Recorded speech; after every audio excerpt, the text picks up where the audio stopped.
गुरु का मार्ग जिसने नहीं चुन पाया, गारंटी लेने वाला धरती पर केवल गुरु है। और जो घटघट बासी जी ये गारंटी ले सकते हैं, वरना और कोई बुखार पे भी गारंटी लेने वाला नहीं मिलेगा दुनिया में। बुखार आ जाए कोई गारंटी नहीं, आपका साइन कराएगा तब दबा देगा। पहले तो जांचों की लाइन लगा देगा, जांचों की लाइन लगाकर फिर भी बुखार की गारंटी नहीं देगा। अभी 2-4 दिन हुए हैं, अभी 2-4 दिन हुए हैं। उधर अमापुर एटा से, अमापुर एटा की तरफ से एक बच्चे थे छोटे, और वो कहीं गंगा नहाने आए होंगे। अब गंगा नहाने आए बच्चे को दिक्कत आ गई, बुखार आ गया। और बुखार आने के बाद उन्होंने सोरन, नगरिया, कासगंज हर जगह दिखाया, कहीं आराम नहीं मिला। जो जाए वही लंबी कथा बताते, ये जांच होगा और जांच होगा, टाइफाइड है, ये है वो है, ये है, परेशान हो गए। हमारे भक्त हैं मल्ला नगर में, और उनके वो बहन थे, उन्होंने उनका फोन किया, भैया अब क्या करें, लगता है बच्ची हाथ से गई। कहने लगे क्या है, कहने लगे ऐसे ऐसे, जो कोई सही बात नहीं बता रहा है। कहने लगे देखो सब जगह छोड़ दो और गुरुदेव के पास चले जाओ, वहीं पर तुम्हें सही तरह से व्यवस्था मिलेगी। और जाओ वहाँ जाओ, रो मत, समय बेकार मत करो। आज शाम के टाइम लेके पहुंचे आश्रम। अब शाम के टाइम लेके पहुंचे तो गुरुदेव ने कहा कि अब तो मेरा मिलने का समय नहीं है, क्योंकि सारे दिन भक्तों को देखता हूँ, अब मिलने का समय है नहीं। जब उन्होंने कहा कि छोटी सी बच्ची है, और बच्ची को देख करके मैंने कहा तो जरूर देखूंगा, क्योंकि बच्ची है तो ये जीवाक बच्ची है, कुछ कह नहीं सकती। बच्ची हो बच्चा हो, और जीवाक कोई सीरियस बन जाता है, हम उसे अवश्य देखते हैं। और जा करके हमने उसे बुलाया देखा, हमने कहा चिंता मत करो। आंखों में आंसू भरे खड़े हैं, और बच्चे ले जा करके ऐसे लिटा दी नीचे, और बच्चे बेहोश पड़ी हुई है, और इनके आंखों में आंसू भरे हैं। मैंने की चिंता मत कीजिए, चिंता छोड़ दीजिए, आपकी समस्या का मैं समाधान कर देता हूँ, और मेरी गारंटी है बच्ची को मैं ठीक कर दूंगा। बोले गुरुदेव दवाई देंगे? नहीं नहीं, कोई दवाई की जरूरत नहीं है। लो ये गुलाब की कली, एक गुलाब के कली को लेना है, घिसना है, और जे हल्के माथे पे लगाना है, और जे जीभ पर लगा देना है सुबह शाम, और कल तक बच्ची आपकी ठीक हो जाएगी। अब आज कार्यक्रम में आए हैं या नहीं आए हैं ये जानकारी नहीं है, बच्चे ठीक हो गए और बच्ची का जीवन दान मिला। दूसरी बार वो कार्यक्रम में आए दरबार में, और उनका कल्याण हो गया। ऐसे घटघट बासी जी बड़े गहरे गहरे संकट से निकाल करके और आजाद कर देते हैं। क्यों? घटघट बासी जी गुरु हैं, फर्ज है देश और समाज सनातन की सेवा करना इनका उद्देश्य है। पूरा देश हमारा परिवार है, अपने परिवार की सहायता करना हमारा परम धर्म है। ऐसे ही सभी धरती वासियों की एक दूसरे की मदद करना सभी का परम धर्म बनता है। और जिसने गुरु के बारे में जुड़ा नहीं, प्रचार नहीं किया और सिस्टम में नहीं आया, अब कह देते हैं, एक सज्जन आ रहे थे, कह देते हैं कि गुरु, अरे गुरु का माध्यम क्या है? अरे गुरु के माध्यम जब ही तो समझोगे तुम गुरु के पास पहुंचोगे। कहा है गुरु गोविंद दोनों खड़े, काके लागू पाए, और बलिहारी गुरु आपके गोविंद ये बताए। उन्होंने कहा देव ऋषि नारद एक बार धरती पर आ जाते हैं, और देव ऋषि नारद धरती पर आ जाते हैं, सत्संग लगा हुआ है, और देव ऋषि नारद ने अपना रूप बदला और साधु रूप में आकर के सत्संग पंडाल में बैठ गए। सत्संग का आनंद लिया भरपूर उन्होंने। सत्संग विराम हुआ, आरती हुई, प्रसाद बटा। प्रसाद लेकर के देव ऋषि नारद ने, सभी लोग चले गए उठ करके, और किसी की सफाई नहीं हुई। देव ऋषि नारद जब उठे वहां से, तो उनकी जगह में बैठे हुए थे, वह जगह छिड़की गई, लिपाई की गई, वेद मंत्रों से उच्चारण करके उनकी सफाई। देव ऋषि नारद ने देखा ये क्या मामला है, सब लोग उठ के चले गए, इनका कोई जगह का सफाई नहीं हुआ है, मेरी जगह का सफाई क्यों किया जा रहा है? इसका मतलब है क्या मैं इतना अपराधी हूँ, या मेरे अंदर इतनी कमी है? ये क्या कारण है? उन्होंने वहां के उत्तर का कोई जवाब का उत्तर नहीं दे सकता, इसलिए वो सीधे क्षीण सागर चले गए। जाकर के भगवान विष्णु से बड़े उदासीन चेहरे से उन्होंने कहा, हे नाथ, मैं तुम्हारा रातों दिन नारायण नारायण नारायण नारायण जाप करता हूँ, और फिर मैं इतना अपराधी हूँ। क्या हुआ देवऋषि नारद, क्या सत्संग की बात तो नहीं कर रहे हैं? आपकी जगह की लिपाई की गई, शुद्धिकरण किया गया। अरे हाँ हाँ नाथ, आपसे ज्यादा कौन जान सकता है, वही तो बात कह रहा हूँ। अरे सबकी सफाई नहीं की गई, मेरी जगह की सफाई की गई, तो ये क्या कारण है? तो उन्होंने कहा, देवऋषि नारद, आज तक आपने कोई गुरु नहीं बनाया। कहने लगे गुरु क्या है? कहने लगे गुरु नहीं बनाया है, गुरु तो सब कुछ है, और गुरु के बिना आपके जीवन में अंधकार है। गुरु एक ज्ञान है, प्रकाश है, और अज्ञान एक अंधेरा है। अंधेरे में गिर जाओगे, कांटे खुबरे पर पैर पड़ेगा, और ज्ञान के मार्ग में जाओगे, देख करके बड़े से बड़े संकट से पार हो जाओगे। उन्होंने कहा कि देवऋषि नारद, कि आज तक आपने गुरु नहीं बनाया है, और निगुरिया जहाँ बैठ जाता है वो भूमि में अपवित्र हो जाती है। आपका दान पुण्य जो भी है वो सब व्यर्थ चला जाता है, इसलिए तुम्हारे हाथ खाली के खाली रह जाते हैं। कहने लगे नाथ, मेरा आधा जीवन बेकार चला गया। कहने लगा, हाँ ये तो जीवन तुम्हारा नारायण नारायण नारायण नारायण में बेकार चला गया, मैंने कोई अपराध तो किए नहीं है। कहने लगे नारायण की बात अलग है, भगवान का गुणगान किया है, गुरु के सिस्टम से सिद्धांत से भजन करोगे तब भजन का फल मिलेगा, और गुरु से जुड़ करके नामदान भजन पूजा दान सेवा नहीं करोगे तो वो विफल हो जाएगा, उसका कोई फल नहीं मिलेगा। कहने लगे अब क्या करें, आधा जीवन तो चला गया। तो उन्होंने कहा कि अब गुरु बनाना पड़ेगा। कहने लगे हाँ। देवऋषि नारद धरती पर आते हैं और गुरु बना करके वापस पहुंचते हैं फिर, और उन्होंने कहा, आइए देवऋषि नारद आसन ग्रहण कीजिए। कहने लगे नाथ, आज तक तुमने हमसे बैठने को नहीं कहा, आज हम ऐसे कौन सा युद्ध जीत के आए हैं जो आज हमें स्वागत के साथ बैठा रहे हैं। कहने लगे देवऋषि नारद, आज आपने वो धरोहर प्राप्त करी है जो बड़े बड़े साधु संतों को भी दुर्लभ है, यह है नाम दान। नाम दान बैकुंठ खजाना, सड़े गले ना होत पुराना। ये न सड़ता है न गलता है, न चोर लूटता है न भाई बांटता है, ये काऊ के बंटवारे में नहीं जाता। ये पूजे आपको 7 जन्म तक आपकी कलाई पकड़ के, आप किसी भी जन्म में हो, आपके 7 जन्म तक सुरक्षा कवच बन करके आपकी सहायता करती है। आपके भाई का फर्ज, बहन का फर्ज, पिता का फर्ज निभा करके और आपका कल्याण कर देती है। उसी समय उन्होंने कहा, और जाकर के उन्होंने कहा कि आज आपने वो धरोहर प्राप्त करी है। कहने लगे, कहो देवऋषि नारद, तुम्हारे गुरु कैसे हैं? कहने लगे नाथ, गुरु तो ठीक हैं, लेकिन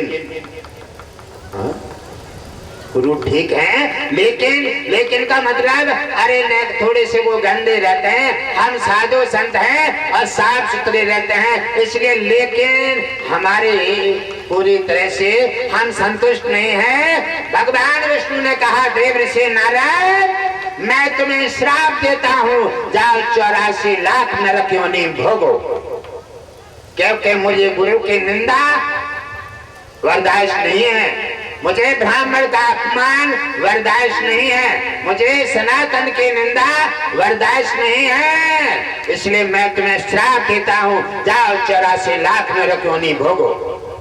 कहने लगे नाथ, ये क्या कर दिया आपने, अब इसका उद्धार कैसे होगा?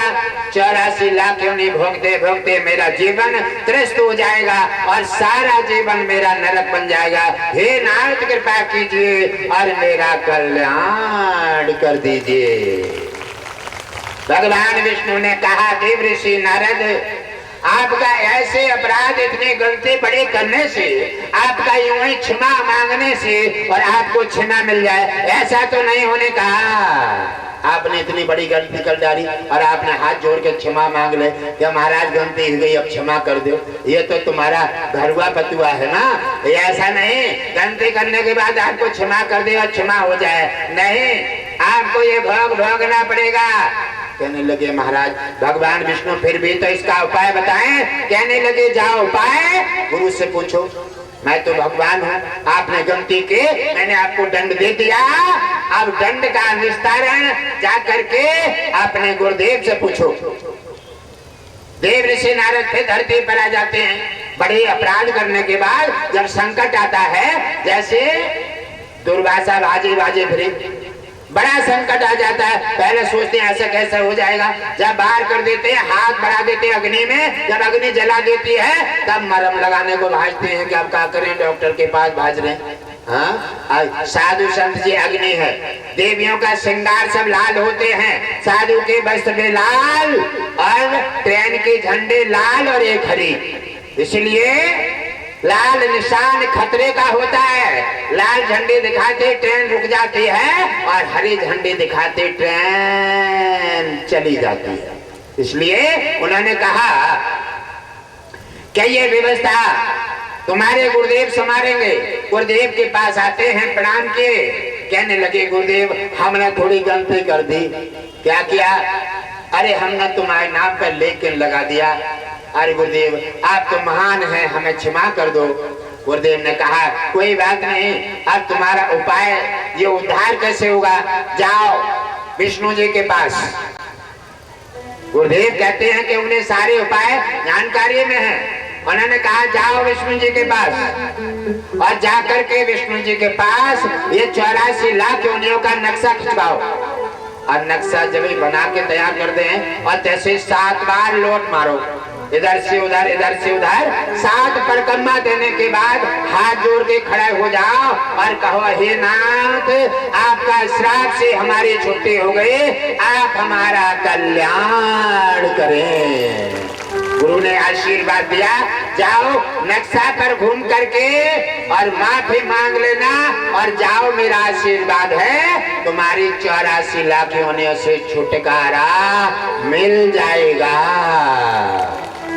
देव ऋषि नारद फिर भगवान विष्णु के पास पहुंचे, नक्शा खिंचवाया और नक्शा में खिंचवा करके 7 बार जमीन पर परिक्रमा मारे, लौट मारते हैं और खड़े हो गए। हे नाथ कृपा कीजिए, गुरुदेव ने मुझे उपाय बता दिए हैं, अब तो मेरा छुटकारा हो गया, हे नाथ कल्याण कर दीजिए। भगवान विष्णु ने कहा बड़ा चतुर है, ये 84 लाख इन्होंने आश्रित चुगटे मात्र से खत्म कर दिया। ये सरल उपाय किसने बता दिया तुझे? मैंने अश्राप देते तो देर हुए और ये खत्म होते देर नहीं हुई। कहने लगे गुरुदेव भगवान विष्णु ये उपाय गुरुदेव ने बताया है, आप बता दे पागल, गुरु बड़ा है या हम? भगवान बड़ा है या गुरु बड़ा है? भगवान ने तेरे गलती के दंड दे दिया और गुरुदेव ने तेरी गलती को सुधार करके और अपना परिश्रम करके और तेरे 84 लाख योनियों से छुटकारा करा करके तेरे संकट के काले बादल तेरे सिर से हटा करके और कृपा करके तेरा कल्याण कर दिया। बता कौन बड़ा है, गुरु या भगवान? प्रणाम किए, कहा हे नाथ सबसे बड़े हैं गुरु, अगर गुरु ना होते तो 84 लाख योनियों में भटकते भटकते मर जाते। भगवान का काम है, गलती करोगे दंड झेलोगे, इसमें कोई समझौता नहीं है। और गुरु समझौता करके अपनी योग्यता से अपनी बुद्धि से तुम्हारा कल्याण कर देता है, काले बादल हटा करके राहत प्रदान करके कैंसर जैसे भयंकर बीमारी से छुटकारा दे देते हैं। किडनी खराब हो जाती है, वह किडनी रिफ्रेश करके आजाद कर देते हैं। हवा बाधाएं घरों में बर्बाद कर देती हैं और उन हवा बाधाओं को चुगटे मार के कल्याण कर देते हैं। कोई भी हर बीमारी समस्या कैसी भी हो, हर समस्या का समाधान गारंटी के साथ दे देते हैं।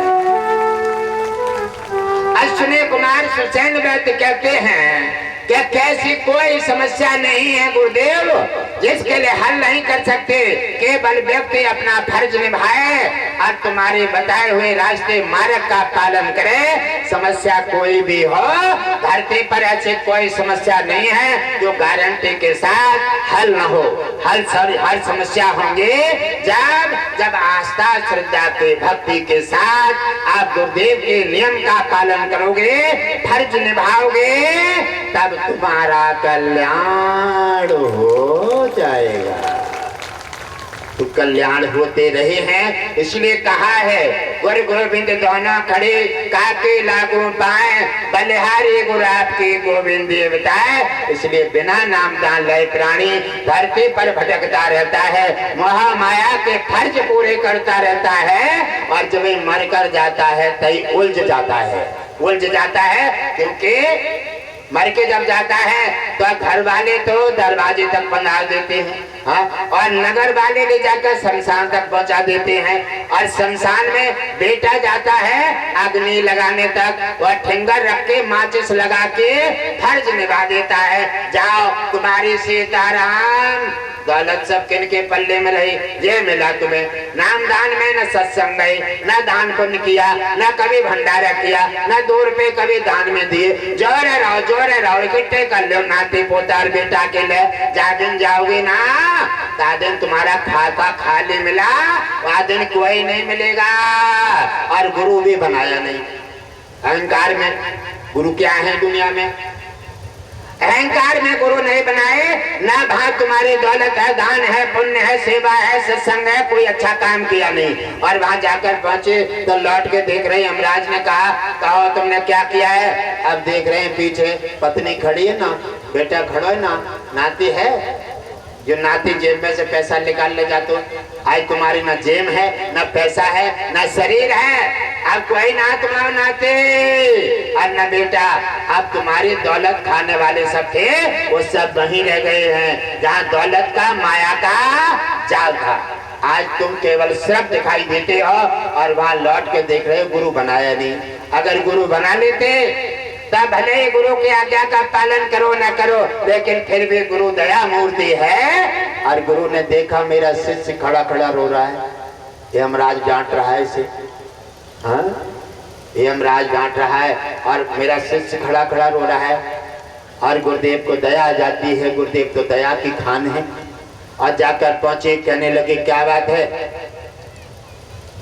यमराज जाने दो, ये मेरा शिष्य है और मेरा शिष्य जाने दो, इसका उत्तर मैं दूंगा। और गुरुदेव ने उसे अपना कह करके और शिष्य को आगे पहुंचा दिया। शिष्य का बेड़ा पार हो गया। और गुरुदेव से पूछने की यमराज को कहाँ साहस रखा है? गुरुदेव से पूछने का यमराज से साहस कहाँ रखा है? किसी की कोई व्यवस्था नहीं। अरे भगवान था के गुरुदेव से पूछने का साहस नहीं करते। और गुरुदेव के पास भगवान के नहीं, गुरुदेव की चलती है। क्यों? क्या गुरुदेव कहते हैं क्या जो हम कहते हैं वो होता है? क्योंकि भगवान विष्णु ने कहा है कि धरती पर जितने बार अवतार लिए मैंने गुरु बनाए हैं, सम्मान किए हैं, गुरु सर्वश्रेष्ठ हैं। और गुरु यहाँ और वहाँ हर जगह मेरे से ज्यादा श्रेष्ठ है। गुरु का मान सम्मान करेगा, उसका हमेशा कल्याण होता रहेगा। इसी प्रकार गुरु को आदर सम्मान, माता पिता को आदर और सत्कार करो। माता की आज तुम देख रेख नहीं करोगे और बड़े हो गए हो और माता पिता को निंदोगे, तुम्हारी संतान तुम्हें परेशान करेगी। ये क्रम है। आज तुम किसी माता पिता का आदर करोगे, तुम्हारी संतान तुम्हारा आदर करेगी। आज तुम किसी के आंसू पहुंचोगे, कल तुम्हारे कोई आंसू पहुंचेगा। आज तुम किसी का गिरी में परेशानी में साथ दे दोगे, कल तुम्हारा कोई साथ देगा। आज तुम किसी का साथ नहीं दोगे तो कल तुम्हारा कोई साथ नहीं देगा। ये करने भरने का मेला है, ये चिड़िया रैन बसेरा है। ये भगवान विष्णु की लीला है और भगवान विष्णु धरती पर आ गए हैं जन कल्याण करने के लिए। संबल के अवतार की तैयारी लगातार चल रही है। भगवान विष्णु का चमत्कार उजागर होने वाला है। किस समय वो इसका कोई पता नहीं है। वह चमत्कार दिखाएंगे भगवान विष्णु और लक्ष्मी सभी देवताओं के साथ, जो आज तक न देखा हो न सुना हो।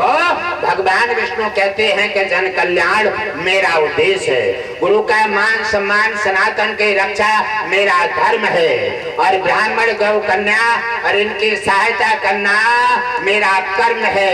इसलिए अपना फर्ज हर युग में निभाया है और हर युग में निभाता रहूंगा। ब्राह्मण गुरु का आदर और सम्मान हमेशा किया है, हर युग में हर अवतार में हर समय करता रहा हूँ और करता रहूंगा। इसलिए गुरु और ब्राह्मण माता पिता का, देश और समाज का, छोटे बड़े का, सबका आदर करो, तुम्हारा भी आदर होगा। भगवान विष्णु लक्ष्मी गुरुदेव की कृपा बरसेगी, तुम्हारा सबका कल्याण होगा। ओम विष्णु हरि घटघटवासी जी का सत्संग का समय पूरा हो गया है। सभी ओम विष्णु हरि घटघटवासी और देवताओं का भी, कुछ देवता यहाँ से प्रस्थान करेंगे, लेकिन थोड़ी बहुत देर के लिए अनुमति मिलेगी। वीर हनुमान तो यहीं रहेंगे और कल सत्संग विराम होने के बाद इनको अनुमति मिलेगी। और सभी देवता अपने लगातार चौकस अपनी ड्यूटी पर तैनात रहेंगे। घंटे 2 घंटे के लिए अनुमति मिल सकती है और फिर आपको वापस आना है।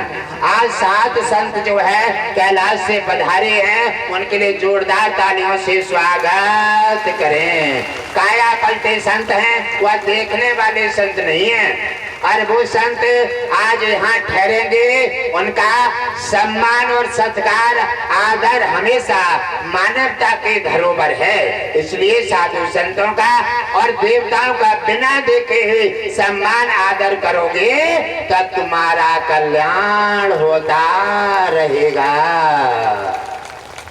ये क्षेत्र, ये नगर, ये सत्संग भव्य कार्यक्रम है जिसमें बड़े से बड़े देवता और सभी संत पधार रहे हैं। कल कुछ अद्भुत संत और देवता भी कल पधारेंगे, क्योंकि कल सत्संग का अंतिम दिन है। कल आएंगे और सभी क्षेत्र और सत्संग कराने और सभी सुनने वालों को अद्भुत चमत्कार आशीर्वाद दे करके और क्षेत्र का सभी भक्तों का सत्संग कराने वालों और सभी भक्तों का आशीर्वाद दे करके कल्याण करेंगे। बोलो गुरुदेव भगवान की। और कल्याण के साथ साथ कल्याण जब ही होगा, गुरुदेव के बताए हुए मार्ग पर जब दाखिल होंगे, आप अच्छे बने, अच्छे बन करके आप दूसरे की बुराई न लें। क्यों कि आप बुराई लेवन हो जाएगा और उसी के माध्यम से तुम्हारा, तुम्हारे क्षेत्र का, परिवार का, सनातन का, देश का, सभी का कल्याण हो जाएगा।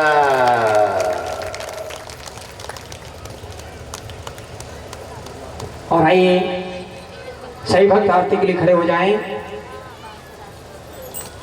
आइए मिलके आरती करें। श्री हरि घटी घटी वासी,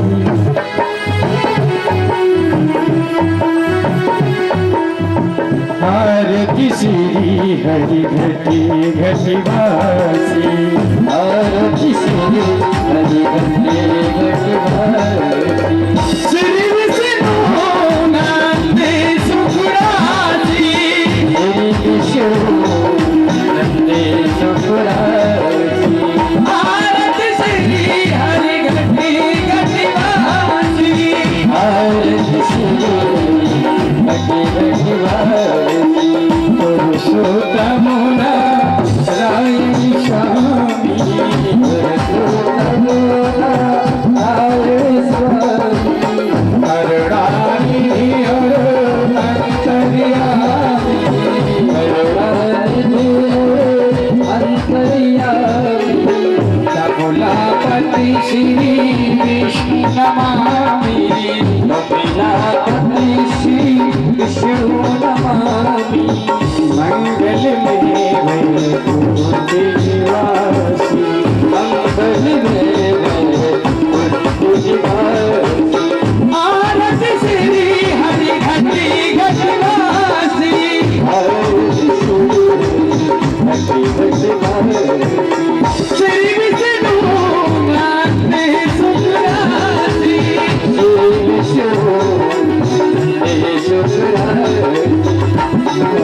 राघव राम जानी की आरती राघव राघव राम जानी की आरती लखन श्री हनुमान लखन श्री हनुमान की आरती अपने माता पिता की आरती अपने माता पिता की जिन्हें जन्म दियो सुखदाई जिन्हें जन्म दियो सुखदाई आरती श्री हरि घटी घटवासी आरती श्री हरि घटी घटवासी आरती राधा कृष्ण मुरारी आरती राधा राधा कृष्ण मुरारी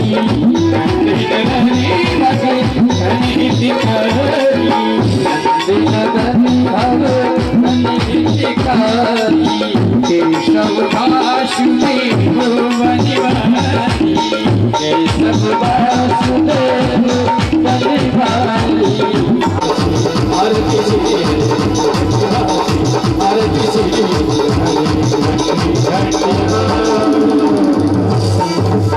बोले भगवान की बोले सुखदाई आरती आरती आरती कजरिया अगुन आरती कजरिया अगुन आरती श्री हरि घटी घटवासी आरती श्री घटी घटवासी श्री विष्णु नंद सुखरासी श्री विष्णु कोई हरि जी की है कोई गुरु जी की आरती गावे कोई गुरु जी की आरती गावे आरती गुरु चरण की है आरती गुरु चरण की है अपनों